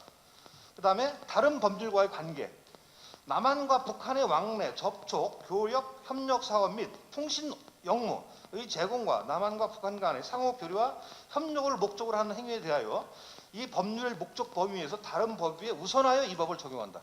다른 법에 대해서 남북 교류 협력에 관한 법이 훨씬 우선한다는 거죠. 우선으로 적용해야 된다는 거죠. 따지고 보면은. 그 다음에 마지막에 뭐라고 되어 있습니까? 남북 교류 협력에 관한 법률 제12조 남북한 거래의 원칙, 남한과 북한과의 거래는 국가 간의 거래가 아닌 민족 내부의 거래를 본다. 이게 노태우 정부가 만든 법률이에요. 그럼 이 법하고 국가보안법하고 비교를 한번 해보세요. 얼마나 엄청난 차이가 모순이 있습니다. 아까도 말씀드린 북에는 국가보안법은 북이라는 표현이 없어요. 그래서 이 법에서 잡아넣으려고 하면 어떤 사람을 잡아넣으면 되면은요, 제가 판단할 때 이런 겁니다. 국가보안법으로 잡아넣을 사람들은 지금 미 대사관 앞에서, 일본 대사관 앞에서 소녀상 가지고 막 일본에 대해서 사죄 반성하라고 하는 것을 반대하는 사람들이 있죠. 쉽게 얘기해서 뭐냐면 역사 왜곡하고 동북공정에 찬동하고 일본의 역사 왜곡에 찬동하는 사람들. 특히 식민지 근대화론들 이런 사람들을 사실 이 국가법으로 처벌해야 되는 거예요. 냉정하게 말씀드리면. 그게 맞는 겁니다. 그 법의 규정에. 그래서 어떤 문제가 발생하면 세 번째 말씀드리고 싶은 것은 뭐냐. 이 국가보안법과 남북교류에 관한 법률에 따라서 나타나는 문제입니다. 국가보안법 제8조 회학과 통신의 문제예요. 똑같은 것이 남북 협력에 관한 법률에 들어가 있어요. 약간 나이 차이는 있지만. 그런데 이 법에 따라서 국가보안법에 걸리면 이 사람은요. 10년 이하의 징역에 처하게 돼 있어요. 근데 남북 교류 협력에 관한 법률은 어떻게 되냐면 벌금 3천만 원에 처하게 돼 있어요. 300만 원. 이게 무슨 뜻이냐면 우리가 북이라든지 왔다 갔다 하려면 방문증을 받거든요. 근데 이거 제대로 안 하고 회합통신하고 북한 사람 만나면 300만 원 벌금에 처한다고 돼 있어요. 그래서 지금 6.15 남치기위원회 그런 분들 많이 계시어요, 사실은. 그래가지고 막 그 벌금 많이 내가지고 정부랑 막 싸우고 그러고 있지 않습니까? 참 이걸 제가 보면서 어떤 걸 생각하냐면 동일한 행위에 대해서 국가보안법으로 걸리면 10년이고 남북교협력이 벌써 300만 원이라는 거 이건 정말 있을 수 없는 거예요. 따지고 보면은 같은 대한민국 국민인데 어떤 법을 적용했다 이렇게 차이가 날 수가 있는가? 대단히 문제가 많은 거죠. 그래서 이 행위자에 대한 수사기관이 그것을 국가보안법, 남북교류법 중 어느 것을 집행하느냐에 따라서 엄청난 양의 차이가 발생하게 됩니다. 그에 따라서 엄청난 신체적 고통이 따르게 돼 있죠. 지금 이제 국가보안법과 관련되어져서 자의적 해석, 수사기관의 자의적 해석에 의해서 사람들 인신 구속하고 억압하고 이런 것들이 진행돼 왔었죠. 그래서 이런 기관이 너무 많았고 이런 대표적인 희생의 사례가 사실은 59년에 형장의 이슬로 사라진 조봉암 선생 같은 경우 대표적인 케이스죠. 그 사람 대통령 후보였었지만 바로 지나서 사용시키자 국가보안법으로. 그런 경우가 또 이후에 얼마나 많았습니까? 자, 이런 경우가 이제 왔는데 저는 이제 무슨 말씀드리고 싶은 건 이런 겁니다. 이 국가보안법을 누가 만들었냐면 국회에서 만들었다는 겁니다. 48년에 11월에 만들었어요. 그럼 이제는 어떻게 됩니까? 이 국가보안법 문제. 이 국가보안 문제를 해결할 수 있는 데가 국회예요. 국회에서 해줘야 됩니다, 이거. 자, 국가보안법에 대해서도 동아일보는 뭐라고 얘기했냐면 48년 12월 3일자입니다. 왜냐면 12월 2일부터 국가보안법이 제정돼서 발표하기 시작됩니다. 시행이 되는 거죠. 그래서 뭐라고 제목을 달았냐면 국가보안법 운용에 신중을 기하라. 우리 3천만 국민이 이 법에 대해 위고를 품게 되는 것은 혹시 이 법을 남용하지 않을까 하는 점이다라고 얘기했습니다. 이 남용이 73년 동안 좀 진행되어 온 거죠. 그런데 재밌는 것은 뭐냐면 아까도 말씀드렸습니다. 이런 내용들을 조선일보, 동아일보 얘기했다는 거예요. 이게 신문에 다 나와 있습니다. 지금도 뒤져보면 나와 있다는 거죠. 그래서 국가보안법이라고 하는 것은 실제적으로 보면 형법을 통해서 처벌이 다 가능합니다. 저희 형법에 대한 법률을 가지고 왔는데 다 가지고 거기 나와 있어요. 그래서 그 법에 처벌을 하면 돼요. 그래서 이것에 대해서 국가보안법 관련되어져서 제정 당시부터 언론에서는 이것을 형법으로 다스리면 될 문제다라고 얘기를 하고 있었고 지금도 그 얘기를 하고 있지 않습니까? 그래서 국가보안법에는 근래에 갇혀서 평화 통일에 대한 교육이 제대로 안 되는 것도 문제이기도 하지만 지금까지 국가보안법이 폐지나 개정이 되지 않고 이어져 온 것도 매우 심각하게 고민할 이유가 분명히 있습니다. 그리고 정치권이 왜 73년이 됐음에도 불구하고 국가보안법에 대해서 폐지하지 아니하는지 그리고 언론은 왜 침묵하는지 국민은 이 문제에 대해서 어떻게 생각하고 있는지에 대해서 우리 스스로 우리의 방법들은 잘 되고 있는 것인가 올바로 해왔는가라고 하는 부분들의 고민도 할 이유가 또 있다고 생각합니다. 부당한 국가 권력에 대해서 촛불혁명을 통해서 정권을 펼친 국민들인데 국가보안 폐지에 대한 생각은 어떤 것인지 또 국가보안 폐지를 반대하는 사람들은 또 어떤 마음을 가지고 있는 건지에 대해서 저는 이것에 대해서 국회에서 가려져야 된다고 생각합니다.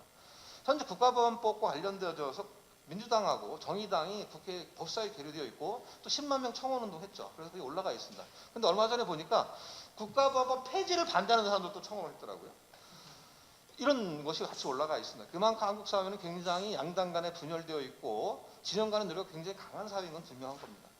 그래서 이 문제와 관련되어서 저는 국가보안법 제정을 국회에서 했기 때문에 이것에 대한 폐지에 대한 문제도 국가보안법에 대한 폐지의 문제도 국회에서 갈라서 명확하게 이제는 73년의 세월이 흘렀는데 전혀 내가 보면 현실에 맞지도 않는 법을 계속 가지고 가는 것은 국격에도 맞지도 않고 국력에도 맞지 않다 이렇게 말씀을 드리고 싶습니다. 이상입니다. 감사합니다. 너무나도 명쾌하게 말씀해 주셨습니다. 지금까지 발제는 현장에서 교육활동을 하시는 두 분 들어봤고요. 그리고 남북 교류협력 사업에 전문적으로 활동하시는 두 단체의 대표적인 두 분 말씀을 들었습니다. 이제 마지막으로 법률 전문가이신 오민혜 변호사님의 말씀을 들어보기로 하겠습니다. 두 분께서 앞서 발제해 주신 내용을 보면서 사실 이 교육이 얼마나 중요한지 그리고 이 교육에서 국가보안법이나 평화통일 문제를 고민해 오신 노력을 좀 느낄 수 있어서 감사한 마음이 들었습니다. 그리고 또 한편으로는 이 평화통일 교육에 대해서 고민하시는 분들 또한 끊임없이 자기 검열을 해야만 하는 현실을 좀 알 수 있었고 그리고 어떻게 보면 국가나 정부가 해야 할 고민을 지금 그리고 이제 또 정책에 반영돼야 하는 부분들을 교육 현장과 시민 사회에 몫이 되어 있는 것이 아닌가라는 생각을 좀 하게 됐었습니다. 이 교육이 중요하고 그리고 교육 과정이나 시민 교육에 있어서 무엇을 어떻게 배우느냐가 중요하다는 것은 앞서 많은 분들께서 말씀을 이제 해주셨는데 이 교육의 중요성과 필요성에 대해서는 이 국가보안법이나 통일 부분뿐만 아니라 여러 주제에서도 확인할 수 있고 또 여전히 강조되고 있다고 생각합니다. 뭐 일례로 노동조합 문제의 경우에 이 노동조합에 대한 이야기를 할 때 우리 교육과정에서 헌법을 제대로 배울 수 있어야 하고 그리고 노동자들의 정당한 권리가 무엇인지 왜 보장되어야 하는지 또 노동조합이 왜 필요한지 이런 부분들을 충분히 배울 수 있어야 한다 이런 이야기를 참 많이 하는데요. 이 노동조합이 나와는 동떨어진 일이라는 인식이나 아니면 노동조합에 대해서 그동안 사회에서 형성된 그런 왜곡된 이미지나 인식에서 벗어날 수 있기 위해서는 이 교육에서 이를 충분히 이해하고 또 접할 수 있어야 한다는 그런 이야기를 좀 많이 해왔던 것 같습니다. 그런데 우리가 이제 헌법을 기초로 해서 이 헌법에 대해서 얼마나 자세히 배웠었는지 그리고 평화통일이 도대체 무엇인지 그리고 북한을 우리가 어떻게 바라봐야 되는지에 대해서 제대로 배운 적이 있었는지를 돌이켜보면 좀 답을 하기가 어려운 문제인 것 같습니다. 헌법 전문을 포함해서 여러 조항에서 조국 통일, 뭐 평화적 통일, 통일에 관한 그런 조항들을 많이 확인할 수 있는데 대한 국민이 평화적 통일을 사명으로 가지고 있다. 그리고 국가도 이를 사명으로 하고 있다라는 그 전문에서도 확인을 할 수 있고 그리고 대한민국이 통일을 지향하고 있고 평화적 통일 정책을 수립하고 추진해야 한다는 점은 헌법 4조에서도 명시를 하고 있습니다. 그리고 대통령이 조국의 평화적 통일을 위한 성실한 의무를 진다는 점도 헌법에서 분명하게 대통령의 의무로 정하고 있고 그리고 대통령이 필요하다고 인정할 때는 통일을 포함해서 국가 안위에 관한 중요 정책을 국민투표에 붙일 수 있도록 또 정하고 있습니다. 그러니까 대한민국이 통일을 지향하고 평화적 통일 정책을 수립하고 추진하고 그 과정에서 국민의 위임을 받아서 선출된 대통령이 평화적 통일을 위한 성실한 의무를 지고 그리고 이렇게 위임된 권한이라고 할지라도 통일에 관한 중요 정책은 국민이 직접 결정할 수 있도록 하는 근거 조항까지 두고 있는 것입니다. 헌법만 살펴보더라도 사실 이러한 각 조항의 의미가 무엇인지 그리고 이에 따라서 우리는 국민 개개인으로서 어떤 권리와 의무가 있는 것인지 이런 부분을 고민하고 토론할 수 있는 장이 사실 교육에서 가능할 수 있어야 하지 않나 싶습니다. 그런데 이런 경험을 하지 못한 상태에서 그냥 개개인에게 평화와 통일이 무엇인지, 평화 통일이란 것이 무엇인지, 그리고 왜 우리는 평화 통일을 위해서 노력해야 하는지 이런 고민들을 개개인에게 맡겨놓은 것이 이제 우리의 현실이 아닐까 싶었습니다. 그리고 이 무엇보다도 평화 통일의 상대방인 북에 대해서 우리가 알고자 하는 노력은 이 국가보안법의 존재로 인해서 사실 처벌을 감수해야 하는 행위가 되는 현실이기 때문에 이러한 그런 고민이나 아니면 판단을 개인에게 맡겨두는 것은 사실상 그런 고민을 하지 말라는 것과 다르지 않다고 생각을 합니다. 그동안 남북 간에 수차례 이루어졌던 합의는 남북이 상호 대화 협력의 대상임을 인정하고 그리고 평화 통일을 위해서 또 함께 노력할 것을 약속한 결과물임에도 불구하고 그 내용과 의미가 무엇인지 그리고 우리가 이것을 어떻게 바라봐야 할 것인지에 대한 판단은 여전히 좀 개인의 몫으로 남아있는 상황이라고 생각을 합니다. 그래서 북을 대화와 협력의 상대방으로 그리고 통일의 동등한 주체로 인식할 수 있다는 것이 전제되어야 하지만 이를 위한 그런 제대로 된 교육이 좀 어려운 상태에서 이것이 가능할지 여전히 이게 개인의 몫으로 좀 전가되어 있는 것이 아닌가 싶었습니다.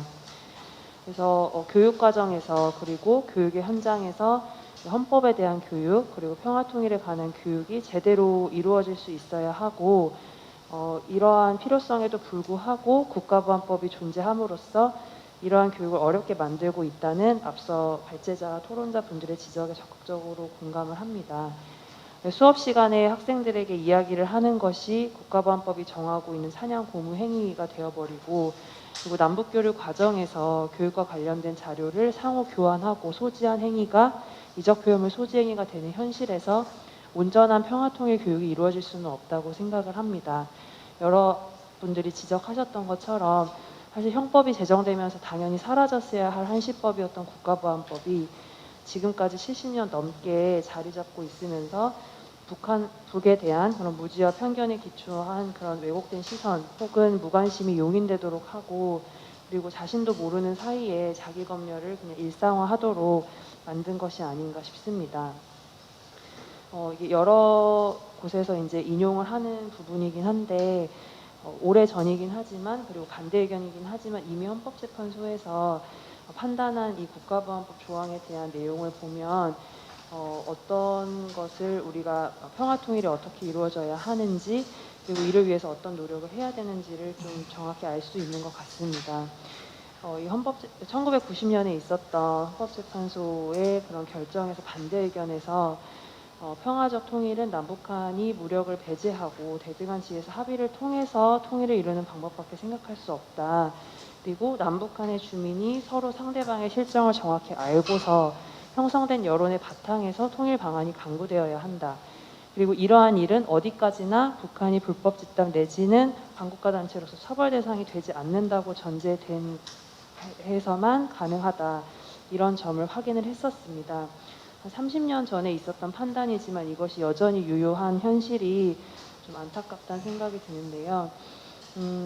이 국가보안법이 평화통일을 지금 어떻게 가로막고 있는지를 단적으로 보여주는 부분이라고 생각을 합니다. 국가보안법의 폐지와 그리고 교육 현장에서의 평화통일 교육 이것이 무엇이 선우라기보다는 이 모두가 충족이 될 때 국민이 평화통일의 진정한 주체가 될 수 있지 않을까 생각합니다. 이상입니다. 이어서 저희가 이제 평화통일 교육과 국가보안법 토론했는데요. 이어서는 저희가 이제 언론과 국가보안법에 대한 토론 주제를 갖고 좀 준비하고 있습니다. 추후에 일정이 좀 정해지는 대로 또 알려드리겠습니다. 그래서 추후에 언론과 국가보안법 그리고 남북교류와 국가보안법 계속 이어서 릴레이 토론회를 계속 진행하도록 하겠습니다. 고맙습니다. 예.